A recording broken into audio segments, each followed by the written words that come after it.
నమస్తే సురేష్ గారు. నమస్కారం అండి ఉషా గారు. సో శ్రావణ మాసం నాగుల చవితి చాలా ప్రత్యేకమని కూడా చెప్తూ ఉంటుంటాం.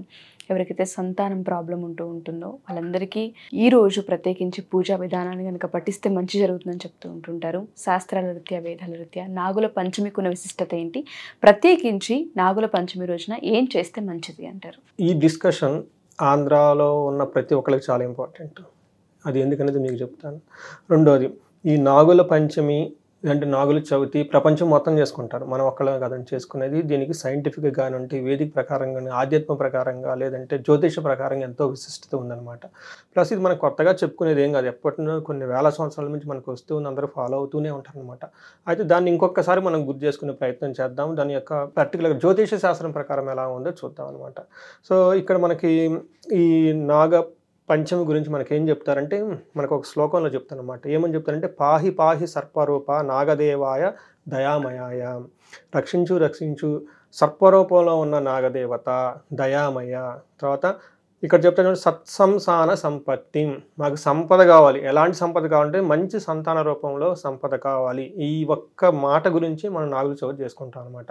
అందుకని చెప్పేసి ఎవరికైతే పిల్లలు లేకుండా ఉంటారో, చాలా పెళ్ళై చాలా కాలమైన పెళ్ళి లేకుండా ఉన్నా కానీ, లేదంటే సంతానం ఏదైనా ప్రాబ్లమ్స్ వచ్చినా కానీ, రెండు సంతానం వల్ల ఏళ్ళు ఇబ్బంది పెడుతున్నా కానీ, ఈ మొత్తానికి దోషానికి ఏదైనా కొన్ని ఎన్ని రూపంలో కానీ ఉన్న నివారణ ఇది ఒక్కటే.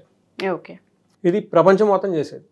అందుకని చెప్పి సత్సంపాన సంపత్తి. ఎవరైతే చూడండి ఎంతమంది బాధపడుతూ ఉంటారు. రెండోది, దేహిమే శంకర ప్రియ. ఓకే, సాక్షాత్తు శంకరుడే ఇష్టమైన ఈ సర్పరూపం అనమాట. నెక్స్ట్, అనంతాది మహానాగరూపాయ వరదాయచ, అడిగిన కోరికలు మొత్తం ఇచ్చేస్తాను అనమాట.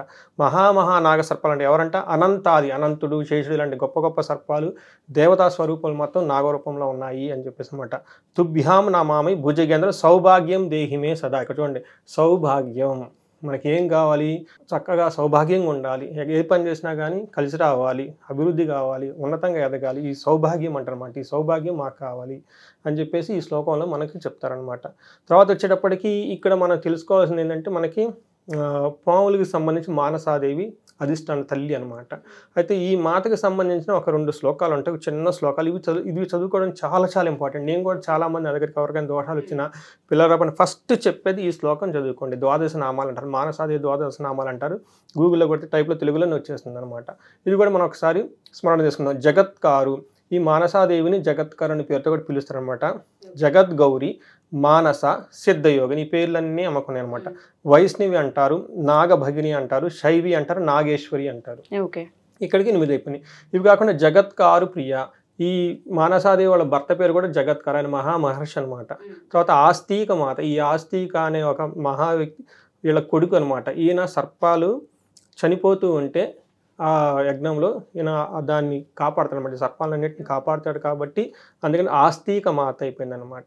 తర్వాత విషహారిత, ఏదైనా మనకు పాములు గుట్టి కానీ లేదా సర్పాలు గుట్టి ఎక్కడైనా కానీ విషం గినక ఎక్కితే ఈ మంత్రం చదివితే ఆ విష ప్రభావం తగ్గిపోతుంది. తర్వాత మహాజ్ఞానయుత చైవ సాదేవి విశ్వపూజిత. సో మహాజ్ఞానం మనకు వచ్చేస్తుంది. అంతేకాకుండా విశ్వపూజిత, ఈ అమ్మని విశ్వం మొత్తం పూజించేస్తారంట. సో మనం చెప్పటం కాదు, ఇప్పుడు చరిత్రకారులు కనుక మనం చూసుకుంటే మనకున్న లిటరేచర్ ప్రకారం అవైలబుల్ ప్రకారం సుమారు 2500 సంవత్సరాల క్రితం మన ఈ ఆంధ్రప్రదేశ్ మొత్తం, ఆంధ్ర అంతా కలిపి నాగరాజులు అనేవాళ్ళ ఏలేవాళ్ళు అంట. వాళ్ళ సింబల్ పాము అనమాట.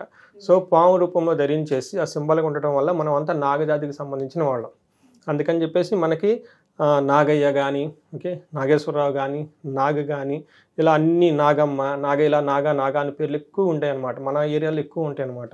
అలా కాకుండా మనకి శాతవాహనుల టైంలో అంటే ఆల్మోస్ట్ 2000 ఇయర్స్ బ్యాక్ వచ్చేటప్పటికి మనకి నాగార్జున అనే పేరుతో నాగా శబ్దం ఎక్కువగా ఆ టైంలో వాడేవాళ్ళమాట. అక్కడ మనకి నాగవరం, నాగపట్నం, నాగులపాడు, ఈ పేరు నాగా అని బాగా పాపులర్ అయిపోయింది అనమాట.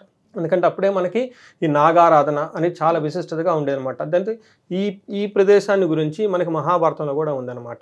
సో నాగులు వచ్చేసి మనకి అర్జునులు వీళ్ళంతా వచ్చేటప్పటికి, కౌరవులు, తర్వాత దుర్యోధనులు వీళ్ళంతా వచ్చి వీళ్ళ సహాయం గురించేసి పాండవులు వచ్చేసి వీళ్ళని సహాయం తీసుకొని యుద్ధంలోకి వెళ్ళారని కూడా మనకు అందులో ఉందన్నమాట. అందుకని ఈ నాగరాజులు, నాగ విశిష్ట చాలా బాగుంటుంది అనమాట. ప్లస్ మనమే కాదండి, రోమన్లు కూడాను సౌభాగ్య దేవతగా పరిపాలిస్తారు. రెండోది వచ్చేటప్పటికి వేరే దేశాల్లో కూడాను ఈ సర్పాలను కనుక మనం పూజిస్తే, ఆరాధిస్తే నదులు పుష్కలంగా పెరిగి నీరు వచ్చేసి ఆ నీరు ద్వారా మనకి సస్యశ్యామలం అవుతుంది అని చెప్పేసి మనకి రోమన్లు కూడా దీన్ని ఈ సర్పరూప దేవతని ఆరాధించేవాళ్ళు అనమాట. సర్పాలు పంటలను కాపాడుతాయి, నిధులను కాపాడుతాయి, నిక్షేపాలను కాపాడుతాయి, రక్షకులుగా ఉంటారు అని చెప్పేసి కూడాను మనకు చాలామంది సర్పాలను పూజిస్తారు. మనం రీసెంట్గా కూడా చూసాం అనమాట. ఎక్కడ మనకి సర్పబంధం ఉంది అని చెప్పేసి మనకి అనంత పద్మనాభ స్వామి కానివ్వండి, లేదంటే మనకి సో నిధులకు కూడా కాపలా ఉంటాయని చెప్పేసి మనకి అందరూ భావిస్తూ ఉంటారు, ఆరాధిస్తూ ఉంటారు అన్నమాట.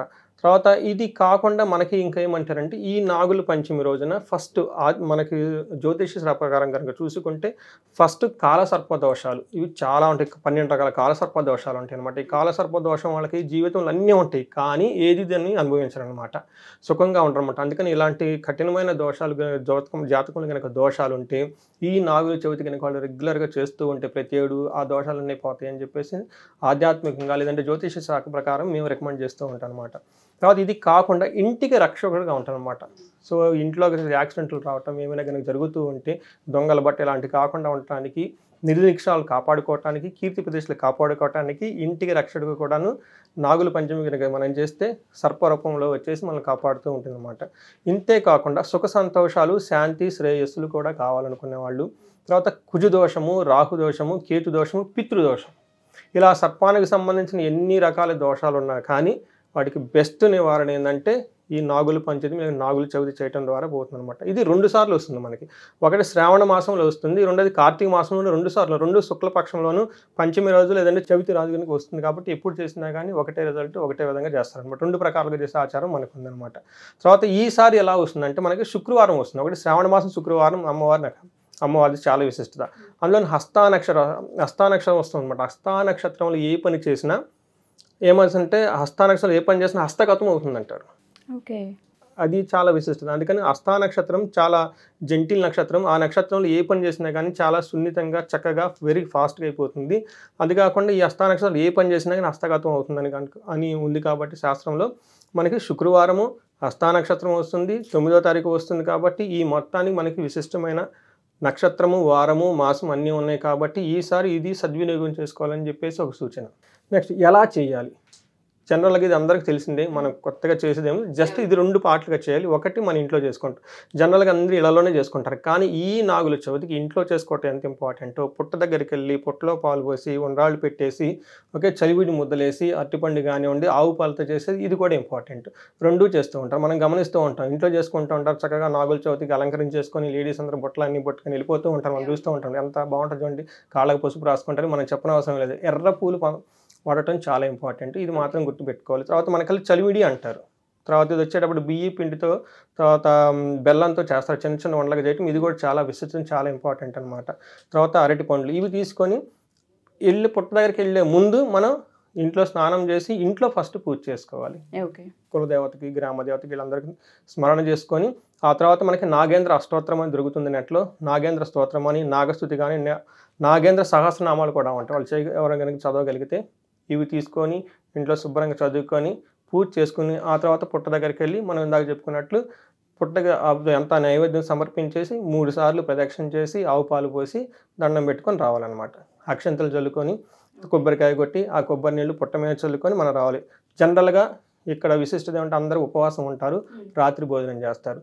తర్వాత కొంతమంది మనకి ఎవరికైనా ఇంకా ఉంటే కనుక ఓం నాగేంద్ర స్వామినే నమః అనే మంత్రాన్ని 108 సార్లు లేదంటే కంటిన్యూస్గా కనుక చూపిస్తూ ఉంటే చాలా మంచిది. ఇది కాకుండా దీనితో పాటు కొంతమంది అంటే పుట్టమట్టిని తీసుకొని ప్రసాదంగా తీసుకుంటారు. వాళ్ళు ఏం చేస్తారంటే తీసుకొని ఎక్కడైతే ప్రాబ్లం ఉంటుందో ఆ పుట్టమట్టిని జనరల్గా పూజ అంతా అయిపోయిన తర్వాత చెవి దగ్గర ఏదైనా ప్రాబ్లం ఉంటే చెవికి ఇలా అనుకోవటం, లేదంటే ఎక్కడైనా కనుక ప్రాబ్లం ఉంటే ఆ పుట్టమట్టిని అక్కడ రాసుకోవటం. కొంతమందికి మనకేం చేస్తారంటే పిల్లలు పుట్టకపోతే కనుక లేడీస్ పర్టికులర్గా పుట్టమట్టిని తీసుకొని పొట్ట మీద రాసుకుంటారు అనమాట. ఇలా కూడా చేస్తారనమాట. అలా చేస్తే ఆ వైబ్రేషన్స్ ఎక్కువ ఉండేసి వాళ్ళకి పిల్లలు పుడతారని చెప్పేసి నమ్మకం కూడా ఉందన్నమాట. ఇంకొకటి లాస్ట్లో మనకి ఏం చెప్పారంటే ఒక శ్లోకం ఉందండి. ఈ కలికాలంలో మనకి కష్టాలు ఎక్కువ ఉంటాయి, ఇలాంటివి రాకుండా ఒక చిన్న శ్లోకం ఉంటుంది. ఏమంటే కర్కోటకస్య నాగస్య అని చెప్పేసి కర్కోటక అనే పాముని గనక మనం తలుచుకున్న దమయంతస్య నలస్య చ, దమయంతి నల మహారాజుని తెలుసుకున్నా, లేదంటే ఋతుపర్ణ రాజస్య, ఋతుపర్ణ అనే ఒక రాజుని కనుక తెలుసుకున్నా వాళ్ళని కీర్తించిన కలినాశనం అవుతుంది. ఈ ప్రకారం మనం తీసుకుంటే మన ఇంట్లో ఎవరైనా పేరు నాగా అని పెట్టుకున్నా ఓకే, నాగేశ్వరుని పెట్టుకున్నా, ఈ నాగ శబ్దంతో ఏది పెట్టుకున్నా కానీ వాళ్ళ ఇంట్లో పిలుస్తూ ఉంటారు వాళ్ళని. ఈ పిలుస్తూ ఉండటంతో ఆ వైబ్రేషన్స్ ఏమవుతుందంటే వాళ్ళని కీర్తించినట్లయిపోయి ఆ ఇంట్లో వాళ్ళకి ఎవరికి కష్టాలు కానివ్వండి, కన్నీళ్ళు కానివ్వండి, బాధలు పడే అవకాశం ఏమీ ఉండదు, పోతాయి అన్న ఉద్దేశం కూడా ఉందని, అందుకని చెప్పేసి ఈ నాగా అన్న పేరుకి ఈ పండగకి ఎంత విశిష్టత ఉందండి. Wonderful sir. చాలా మందికి మీరు అన్నట్టుగానే సంతాన రీత్యా సమస్యలు ఉంటూ ఉంటాయి. వాళ్ళందరికీ కూడా ఈరోజు పాజిటివ్ వైబ్స్ని నిండి హోప్ని క్రియేట్ చేస్తుంది. అండ్ దాంతోపాటు మీరు అన్నట్టుగా ఈ వ్రతాన్ని అండ్ దాంతోపాటు ఈ మంత్రాన్ని జపిస్తూ ఉండాలని మనస్ఫూర్తిగా కోరుకుందాం. థ్యాంక్ యూ సురేష్ గారు. Thank you so much. Thank you అండి. సుమన్ టీవీలో మీ పర్సనల్ అండ్ బిజినెస్ ప్రమోషన్స్ కోసం కింది నెంబర్కి కాంటాక్ట్ చేయండి.